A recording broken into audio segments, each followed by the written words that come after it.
नमस्कार साथियों, मैं अजय राठौड़ आपका हार्दिक स्वागत करता हूं। इससे पहली वाली क्लास में हम लोगों ने ज्यामिति को प्रारंभ कर दिया था और ज्यामिति के अंदर हम लोग 2 लेक्चर डिस्कस कर चुके थे और ज्यामिति के अंदर हम लोगों ने ट्रायंगल को उठाया था। ट्रायंगल के हम लोग अब तक 2 भाग डिस्कस कर चुके हैं, जिसमें हमने समबाहु त्रिभुज, समद्विबाहु त्रिभुज, समकोण त्रिभुज और ट्रायंगल की भुजाओं पर आधारित कई प्रॉपर्टी को हमने डिस्कस किया है। वहीं से हम लोग आगे बढ़ते हुए आज हम लोग ट्रायंगल के सेंटर को डिस्कस करेंगे, यानी कि आज का जो टॉपिक होगा वह त्रिभुज के केंद्र पर आधारित होगा, यानी कि सेंटर ऑफ ट्रायंगल पर आधारित होगा। काफ़ी महत्वपूर्ण पॉइंट हैं और इस पॉइंट को हम लोग आज डिस्कस करेंगे। तो देखिएगा, त्रिभुज के केंद्र के अंदर आज हम लोग पहला जो पॉइंट डिस्कस करेंगे वो डिस्कस करेंगे अंतःकेंद्र। बच्चों, अंतःकेंद्र को अंग्रेजी भाषा में इनर सेंटर या इंटरनल सेंटर कहा जाता है। अब होता क्या है, बनता कैसे है, प्रश्न कैसा आएगा, उन सभी चीज़ों को हम लोग डिस्कस करेंगे। तो आज का पॉइंट डाल लीजिएगा आप लोग अंतःकेंद्र, और आज हम लोग जो डिस्कस करेंगे वह अंतःकेंद्र को डिस्कस करेंगे। बच्चों, बिल्कुल स्लोली समझना है। वीडियो को अगर आपने एक बार भी अच्छे से देख लिया है तो मैं आपसे कह रहा हूं अंतःकेंद्र आप लोगों के दिमाग में परमानेंट होगा। इनर सेंटर या इंटरनल सेंटर या अंतःकेंद्र हिंदी भाषा में। अंतःकेंद्र, इंटरनल सेंटर इसे बोलते हैं। बनता कैसे है, तो सबसे पहले हम लोग अंतःकेंद्र का फॉर्मेशन यानी कि बनता कैसे है उस पॉइंट को समझते हैं। ये ट्रायंगल है, ट्रायंगल ए बी सी। मैंने आप लोगों को पार्ट ए सिखाया था और पार्ट ए में मैंने आप लोगों को कोणों के अर्धकों के बारे में समझाया था। आज उस अर्धक का वापस से रिवाइज होगा, समझिएगा। ये कोण ए है, कोण बी है और कोण सी है। मैंने कोण ए का अर्धक ड्रॉ किया जिसे आपने एडी बोल दिया। फिर मैंने कोण बी का अर्धक, अर्धक मतलब बाइसेक्टर, बाइसेक्टर का तात्पर्य कोण का आधा। फिर मैंने कोण सी का अर्धक बनाया। जिस पॉइंट पर ये अर्धक इंटरसेक्ट करते हैं वह पॉइंट अंतःकेंद्र कहलाता है। जिस पॉइंट पर ये तीनों अर्धक कट कर रहे हैं, प्रतिच्छेद कर रहे हैं, वह पॉइंट आप लोगों का अंतःकेंद्र कहलाता है। अंतःकेंद्र कहलाता है। अर्थात अंतःकेंद्र बनता किससे है, तो आप लोगों को बताना है कोणों के, अभी साइड हो जाऊंगा, कोणों के अर्धकों के प्रतिच्छेद बिंदु से बनता है। जहां पर कोणों के अर्धकों के प्रतिच्छेद बिंदु इंटरसेक्ट, कोणों के अर्धकों का जो पॉइंट जहां पर इंटरसेक्ट होता है वह अंतःकेंद्र कहलाता है, यानी कि यह अंतःकेंद्र है। अब इस अंतःकेंद्र को हम लोग और आगे समझते हैं। तो अंतःकेंद्र का एक डेफिनेशन तो ये होगा कि अंतःकेंद्र क्या होता है बच्चों, तो आपके दिमाग में आएगा कि अंतःकेंद्र वह पॉइंट है जहां पर कोणों के अर्धक प्रतिच्छेद करते हैं। जहां पर ये AD, इसे BE बोल दीजिएगा और इसे CF बोल दीजिएगा। जहां पर AD, BE और CF कोणों के अर्धक हैं। जिस पॉइंट पर ये इंटरसेक्ट करेंगे वह पॉइंट आप लोगों का इंटरनल सेंटर कहलाएगा। मैं बार बार इसलिए बोल रहा हूं ताकि आपको समझ में आए। हम लोगों को क्वेश्चन से पहले एक बार थ्योरी क्लियर करिएगा। मैं आपसे कह रहा हूं पूरी ज्योमेट्री 100 आवर्स यानी कि 100 घंटों की है ज्योमेट्री, और उससे भी ज़्यादा टाइम लग सकता है। इसलिए बिल्कुल धीरे धीरे चलने दीजिएगा, जल्दबाजी ना करिएगा। जो पढ़ रहे हैं वो आपका होना चाहिए, जो नहीं पढ़ा वो धीरे धीरे पढ़ेंगे आगे। तो अब अंतःकेंद्र क्या है तो समझिएगा। जैसे मैंने अंतःकेंद्र ड्रॉ किया बेटा, सपोज करिएगा ये अंतःकेंद्र है। तो अंतःकेंद्र की एक और परिभाषा क्या हुई है कि अंतःकेंद्र जो है वह भुजाओं से बराबर दूरी पर स्थित बिंदु होता है। अंतःकेंद्र, अगर यहां पर इस पॉइंट को हमने I बोला है और इसे हमने बोला है कि ये अंतःकेंद्र है, तो अंतःकेंद्र की एक और परिभाषा जनरेट हुई है। इंटरनल सेंटर की एक और परिभाषा जनरेट हुई है कि अंतःकेंद्र जो है वह भुजाओं से बराबर दूरी पर स्थित होता है। बराबर दूरी पर स्थित होता है।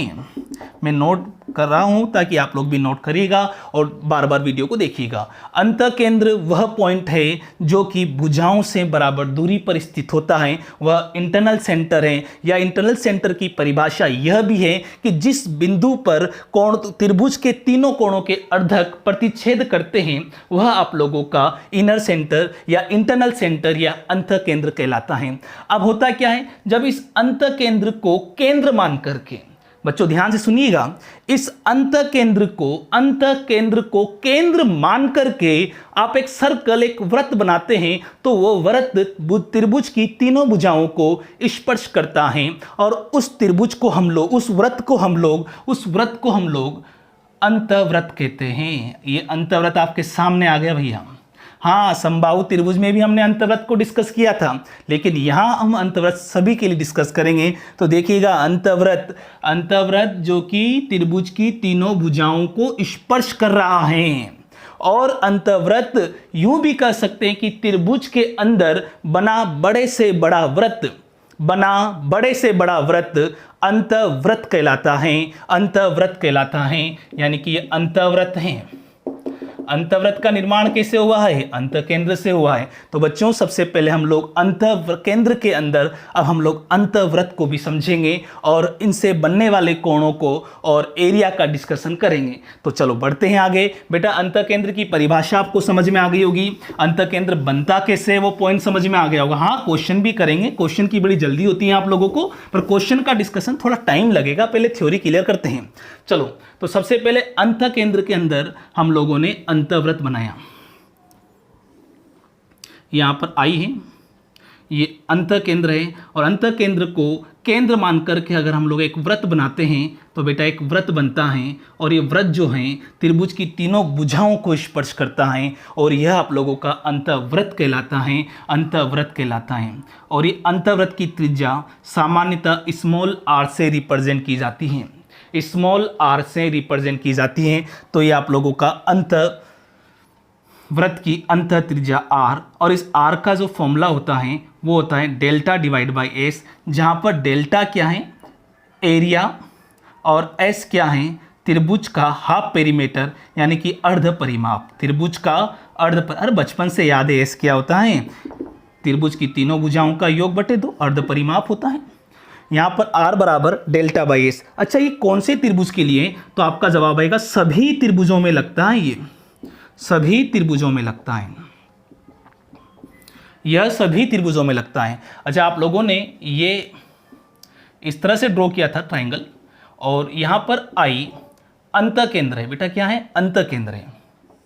अगर I अंतःकेंद्र है इसका मतलब ये B हो गया, ये C हो गया और ये A हो गया। इसका मतलब ये हुआ कि BI और CI जो हैं वह क्या हैं? तो वह आप लोगों का जवाब आएगा कि सर ये जो पॉइंट हैं यह कोणों के अर्धक हैं। और याद करिएगा, मैं आपको ले चलता हूं पार्ट ए में जब मैंने आपको अर्धक पढ़ाया था तो याद करिएगा मैंने आपको बताया था कि यहां पर बनने वाला जो कोण है, अर्धकों के प्रतिच्छेद बिंदु पर बनने वाला जो कोण है वह 90 + a/2 होगा। याद करो आप लोग और रिवाइज करो, रिवाइज करने से चीजें याद होती हैं। तो यहां पर एंगल BIC क्या होगा? याद करिएगा, इसका प्रूफ करवा रखा मैंने, 90 + a/2। सेम उसी तरह से एंगल AIC क्या होगा? 90 + b/2, और एंगल AIB क्या होगा? 90 + c/2। ये तीनों चीजें मैं आप लोगों को पहले प्रूव करा चुका हूं।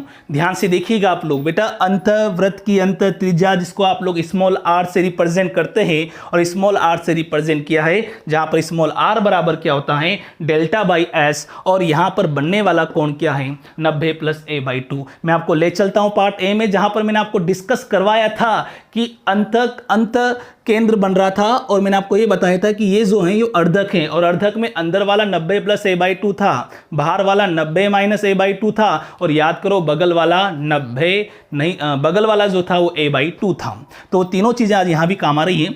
ये वाला एंगल 90 + a/2 होगा, जहां पर I जो है वह क्या है? अंतःकेंद्र है। इन पॉइंट को याद रखिएगा। फिर आगे बढ़ते हैं। बेटा इन सारी चीज़ों को आप लोगों को डिस्कस भी करना है और नोट भी करते जाएं आप लोग नोटबुक में, ताकि आपको ये रिमेंबर रहें। हाँ, क्वेश्चन करेंगे, उससे एक छोटा सा पॉइंट और देखना आप लोगों को अंतकेंद्र का। अच्छा, हम लोगों ने सभी त्रिभुजों के लिए अंतः त्रिज्या समझी अभी, और अंतः त्रिज्या जो थी बेटा वो r बराबर क्या था, डेल्टा बाई एस, जहां पर डेल्टा क्या है, एरिया, और एस क्या है, अर्ध परिमाप। अगर आप लोग इसी कंसेप्ट को फॉर समबाहु यानी कि इक्विलेटरल ट्राइंगल के लिए समझते हैं, समबाहु त्रिभुज के लिए, तो समबाहु त्रिभुज के लिए देखिएगा r बराबर वही सेम डेल्टा बाई एस। अब यहाँ पर एरिया रखोगे, किसके लिए निकाल रहे हैं, ये तो सभी के लिए, सभी ट्राइंगल के लिए सामान्यतः ये लगेगा, लेकिन अगर आप लोगों को समबाहु के लिए निकालना है, तो आप लोगों को समबाहु यानी इक्विलेटरल ट्राइंगल के लिए निकालना है, तो आप लोग एक बार इक्विलेटरल ट्राइंगल का एरिया क्या होता है देखिएगा, पार्ट बी को। इक्विलेटरल ट्राइंगल का एरिया बेटा ध्यान से डेरिवेशन को समझना, √3/4 साइड का स्क्वायर, भुजा स्क्वायर, और एस क्या होगा, अर्ध परिमाप। समबाहु त्रिभुज की तीनों भुजाएं क्या होती है, बराबर होती है, a प्लस a, तो 3a और बाई 2 यानी कि अर्ध परिमाप 3a/2। बेटा a से a कैंसिल हो गया, यहाँ पर देखिएगा, इसे सोल्व करेंगे हम लोग तो √3 ऊपर रह जाएगा। हाँ, खुद से भी कर सकते हैं, पर हाँ पूरा फॉर्मेलिटी कर लेंगे। 3 4 नीचे आ जाएगा और 2 कहाँ चला जाएगा, ऊपर, और इनटू में a। बेटा सोल्व करते देखो, 2 से 2 बार जाएगा, √3 से ये √3 टाइम्स कटेगा, यानी कि आप लोगों का जो आएगा a/2 √3। याद करो, पार्ट 2 में समबाहु त्रिभुज की अंत त्रिज्या को समझाया था। डेरिवेशन को बार बार देखिएगा, मैं बार बार बता भी दूंगा तो कोई वो नहीं है, आप लोग वीडियो को बार बार रिपीट करिएगा। बेटा a से a कट गया, 2 ऊपर चला गया, 4 नीचे आ गया, √3 और ये 3, तो √3 से 3 जो है वो √3 टाइम्स कटा है और बाकी सोल्व किया। यानी कि एक समबाहु त्रिभुज के लिए हम अंतः त्रिज्या का फॉर्मूला a/2 √3 यूज कर सकते हैं। अब बच्चा बोलता है कि सर हम तो सबके लिए ये लगा दें, बेटा कॉम्प्लिकेट हो जाता है, आपको याद रखना है समबाहु त्रिभुज के लिए a/2 √3 आप लोगों को यूज करना ही है, a/2 √3 यूज करना ही है। यानी कि आप लोगों को अंतः त्रिज्याओं के फॉर्मूले याद होना चाहिए। चलो आगे बढ़ते हैं बेटा।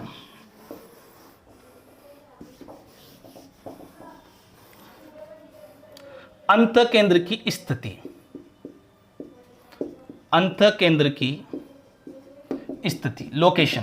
तो एक बात बता दूं, देखो नाम से पता चल रहा है अंतकेंद्र, चाहे आप लोगों का ट्राइंगल त्रिभुज कैसा ही हो, चाहे वह आप लोगों का अधिक कोण ऑब्ट्यूज हो या न्यून कोण हो या फिर आप लोगों का समकोण हो, सभी त्रिभुजों में अंतकेंद्र हमेशा अंदर ही पाया जाएगा, हमेशा अंदर ही होगा।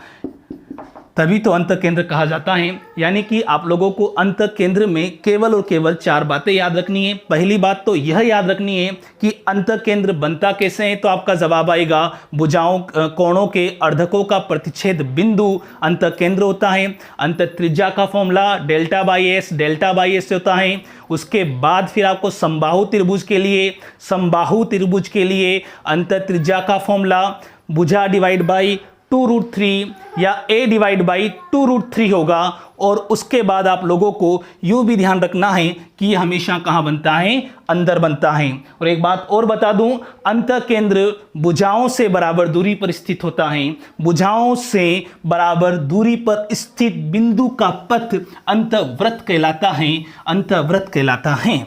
और अंतवृत्त को त्रिभुज के अंदर बना बड़े से बड़े वृत्त से भी आप लोग समझ सकते हैं। तो चलो आ जाते हैं अब क्वेश्चन पर। क्वेश्चन के आप लोग दीवाने हैं, आपको सबसे पहले क्वेश्चन चाहिए होता है। तो चलो क्वेश्चन का डिस्कशन करते हैं। पहला प्रश्न अंतकेंद्र पर आधारित आपके सामने, एक त्रिभुज की, हाँ इसका मतलब त्रिभुज है, एक त्रिभुज की भुजाएं क्रमशः 5 सेंटीमीटर, 12 सेंटीमीटर तथा 13 सेंटीमीटर हैं। तो इस त्रिभुज की अंतः त्रिज्या ज्ञात करो। चलो क्वेश्चन पढ़ लीजिएगा आप लोग। क्वेश्चन जैसे आपके सामने आ जाए वीडियो को पॉज कर दीजिएगा और सोल्व करने की कोशिश करिएगा। बेटा एक बार अगर थ्योरी आपके दिमाग में कंप्लीट है तो मैं आपको बता दूं क्वेश्चन आप लोगों का 10 से 20 सेकंड के अंदर हो जाएगा। यही ज्योमेट्री का सबसे बड़ा फायदा है। अगर आपकी थ्योरी क्लियर होती है तो मैं आपसे कह रहा हूं कि आपके क्वेश्चन बहुत जल्दी आएंगे।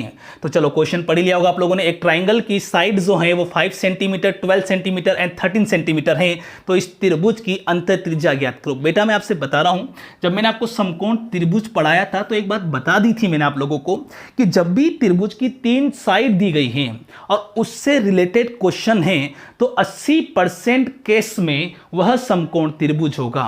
तो बच्चा पूछता सर कैसे पता लगाएं? तो यार पार्ट ए में पढ़ाया था ना कि कैसे पता लगाते हैं कि अधिक कोण है कि न्यून कोण है कि समकोण है। जब बड़ी भुजा का वर्ग अन्य दो भुजाओं के वर्गों के योगफल के बराबर होगा तो वह त्रिभुज कौन सा होगा? समकोण त्रिभुज होगा। और ये तो रटवाए थे, याद करो 5 12 13, 3 4 5 6 8 10। तो सेम वही है पॉइंट याद रखिए। मैं आपसे कह रहा हूं 80% केस में समकोण त्रिभुज होगा, नहीं तो क्वेश्चन बड़ा हो जाता है। चलो ठीक है, देखते हैं हम लोग। तो यहां पर ये 5 12 13 है, तो ये 5 12 13 है, तो ये कौन सा त्रिभुज होगा? समकोण होगा, समकोण त्रिभुज। तो अच्छा परित्रिज्या का अंतः त्रिज्या का formula R = delta by S होता है। तो सबसे पहले हम लोग यहां पर कैलकुलेट करेंगे डेल्टा। अच्छा ये त्रिभुज कैसा त्रिभुज है? तो ये समकोण त्रिभुज है। इसे ड्रॉ कर देता हूं थोड़ा सा। ये 5 ले लीजिएगा, ये 12 ले लीजिएगा और ये 13। तो इसका डेल्टा यानी कि क्षेत्रफल निकालते हैं। तो क्षेत्रफल क्या होता है? 1/2, हाफ इंटू 1/2, आधार इंटू ऊंचाई। आधार कितना है? 12 और ऊंचाई कितनी है? 5। तो एरिया कितना आ गया? 30 सेंटीमीटर स्क्वायर आ गया। उसके बाद एस क्या होता है बेटा? अर्ध परिमाप। तो अर्ध परिमाप होगा तो 5। मेरा इंतजार मत क्या करो कि मैं करूंगा, आप लोग खुद भी किया करें क्वेश्चन को। और डिवाइड बाई 2। तो ये कितना हो गया आप लोगों का? 13 और 12 15, 15 5 30 और 2 भाग लगाए 15 सेंटीमीटर। तो एस जो आएगा आप लोगों का वो आ जाएगा 15 सेंटीमीटर। अब आप लोगों को बताया था बेटा आर बराबर क्या होता है? Delta by S. आर बराबर क्या होता है? Delta by S. और अगर आर बराबर डेल्टा बाई एस है दैट मीन्स आर बराबर, इधर देखो ध्यान से, 30/15, यानी कि अंतः त्रिज्या कितनी आ जाएगी? 2 सेंटीमीटर आ जाएगी। अंतः त्रिज्या कितनी आ जाएगी? 2 सेंटीमीटर आ जाएगी। मैं फिर आपसे रिपीट करवा दूं, क्वेश्चन लिखने के बाद आप वीडियो को पॉज कर दीजिएगा और उसे सोल्व करने की कोशिश करिएगा। हाँ मुझे अच्छे से पता है जो मज़ा ऑफलाइन क्लास में होता है वो ऑनलाइन में नहीं आता है। बच्चे बोलते हैं कि सर वो ऑफलाइन में आप जो डायलॉग बोलते हैं वो ऑनलाइन में क्यों नहीं बोलते हैं? तो बेटा वो जब बच्चे सामने होते तभी बोलते हैं, तो किसको बोलें। चलो नेक्स्ट क्वेश्चन नंबर 2। इस बार मैं आपको 2 मिनट का 20 सेकंड का टाइम दूंगा और अगर ज़्यादा टाइम लगे तो वीडियो को पॉज कर लेना। चलो स्टार्ट करते हैं अगला क्वेश्चन। त्रिभुज ABC में बिंदु I अंतः केंद्र है। अच्छा एक बात और बता दूं आप लोगों को, जरूरी नहीं कि हमेशा अंतः केंद्र को I से ही डिनोट किया जाए। त्रिभुज ABC में बिंदु I अंतः केंद्र है तथा कोण A बराबर 40 डिग्री है, तो कोण BIC बराबर होगा। बेटा एक बात बता दूं, जैसे उसने कहा अंतः केंद्र, जैसे ही पूरे पेपर में आप लोगों के सामने ये आ जाता है कि अंतः केंद्र शब्द आता है तो पूरा अंतः केंद्र की थ्योरी आपके दिमाग में आ जानी चाहिए कि अंतः केंद्र क्या होता है। तो जैसे इसने कहा कि अंतः केंद्र, सबसे पहले ट्राइंगल बना लीजिएगा। ये ट्राइंगल बनाया हम लोगों ने, और मैं आपसे फिर कह रहा हूँ ट्राइंगल केवल मैं बना रहा हूँ आपको समझाने के लिए, आपको नहीं बनाना है। आपको तो सीधा माउस क्लिक या ऑप्शन में बबल भरना है, दिमाग में होना चाहिए आप लोग क्वेश्चन। ये तो केवल मेरे लिए है ताकि मैं आपको समझा पाऊँ, आपके लिए कोई चित्र नहीं है। आप तो केवल और केवल क्वेश्चन को सीधा सॉल्व करने की कोशिश किया करें बेटा, और कोशिश करेंगे ना आप लोग क्लासरूम में, घर पर, तभी जाकर के एग्जाम में आप अच्छे से बना पाते हैं। तो ये ABC आप लोगों का ट्राइंगल है। उसने कहा कि I अंतः केंद्र, बेटा अंतः केंद्र है तो दिमाग में आ गया अंतः केंद्र, और अंतः केंद्र ये हैं, और आपको पता है कि अंतकेंद्र ए, तो ये वाला क्या था याद करो, अभी बताया था, उस तरफ लिखा था 90 + a/2। तो यहाँ पर एंगल BIC बराबर क्या होगा, 90 + a/2, और 90 + a/2 90, और a बराबर कितना है 40/2, यानी कि 90 + 20, यानी कि ये कितना होगा 110, यानी 110 डिग्री होगा। मैं आपको ये बता दूं, क्वेश्चन में बिल्कुल अपनी भाषा में लिखा है, बस आप लोग क्वेश्चन वहाँ पर अजीब तरह का आता है। देखो अजीब तरह का क्वेश्चन क्या, सेम इसी क्वेश्चन को क्या बोलेगा, सुनिएगा आप लोग। त्रिभुज ABC में बिंदु I की जगह O बोलेगा, बिंदु O कोण B और C का अर्धक है तथा कोण A बराबर 50 डिग्री है, तो बताइए कोण BIC क्या होगा। तो बेटा जरूरी नहीं है वो आपको अंतकेंद्र दे, वो यहाँ पर आप लोगों को यह भी बोल सकता है कि कोणों के अर्धकों का प्रतिच्छेद बिंदु है, वो आप लोगों से कुछ भी कह सकता है। चलो अगले क्वेश्चन की तरफ बढ़ते हैं। यदि एक समबाहु त्रिभुज की भुजा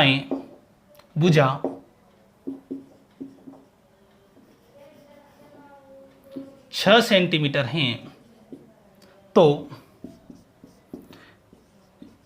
इस त्रिभुज के अंदर बने बड़े से बड़े वृत्त का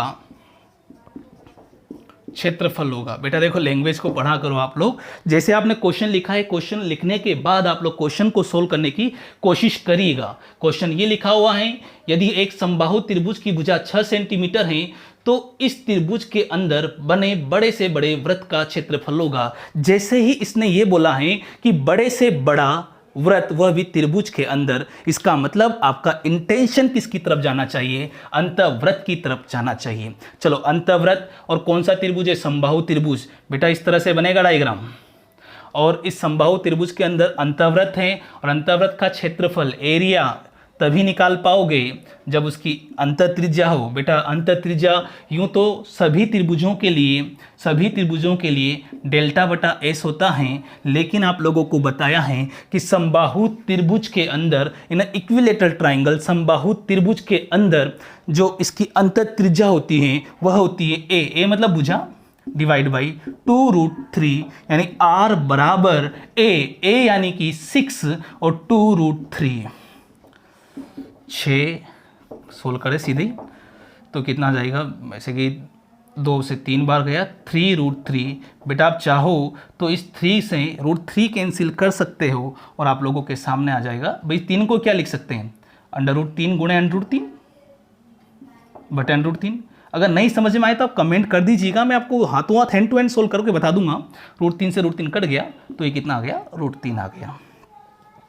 अब देखिएगा आप लोग, यहाँ पर जब रेडियस आ गई है तो एरिया क्या होगा, एरिया तो बचपन से आता आपको, 3rd क्लास से आता भाई साहब, πr²। पाई आर का मान कितना है, √3, और √3 का स्क्वायर के और रूट के तो 36 का आंकड़ा होता है, तो ये कैंसिल हो जाएगा, तो ये कितना आ जाएगा, पाई × 3 वर्ग सेंटीमीटर स्क्वायर। ये अंत केंद्र था। अब बच्चों के दिमाग में ये आता है, क्या सर अंत केंद्र से इतने ही क्वेश्चन बनते हैं? मैं आपको बता दूं, क्वेश्चन जो हैं वो आप लोगों के ये तो ज्योमेट्री के बिल्कुल बेसिक पार्ट चल रहे हैं। मैंने आपसे क्या कहा, ज्योमेट्री जो है वो आपकी पूरे 100 घंटे की ज्योमेट्री है, और 100 घंटे की ज्योमेट्री तो अभी तो यार 2 घंटे भी नहीं हुए, सारे वीडियो को मिला करके देख लीजिएगा आप लोग। तो अभी तो बहुत बेसिक पढ़ रहे हैं हम लोग, बेसिक बिल्कुल जीरो पढ़ रहे हैं, और इस जीरो से लेकर के हम लोग कहीं ऊपर तक इन चीज़ों को डिस्कस करेंगे। अच्छा, बहुत सारे को तो ये चीज़ें भी कॉम्प्लिकेट लगती हैं, बेटा लगे तो कोई बात नहीं, 10 बार पढ़, 100 बार पढ़, पढ़ेगा तभी तो जाकर के दिमाग में आएगी। तो ये था आप लोगों का अंत केंद्र। इससे नेक्स्ट वाली क्लास में हम लोग अंत केंद्र के बाद परिकेंद्र यानी सरकम सेंटर को डिस्कस करेंगे। धन्यवाद। और एक और पॉइंट बता दूं मैं आप लोगों को, अगर आप लोगों को चीज़ें अच्छी लगे तो एक बार वीडियो को लाइक कर दीजिएगा। मैं ये नहीं कहता कि आप वीडियो को शेयर करिएगा, पर हाँ अगर आपको अच्छा लगता है तो लाइक ज़रूर कर दीजिएगा, और शेयर करना ये आप लोगों की जिम्मेदारी है। आप करें तो अच्छा, नहीं करें तो अच्छा, पर हाँ आप लोग देखिएगा ज़रूर चीज़ों को, बस आप लोगों का भला हो जाए, फिर बाकी आप शेयर करें तो आपकी इच्छा। यहीं से कल आगे डिस्कस करेंगे नेक्स्ट क्लास में। धन्यवाद।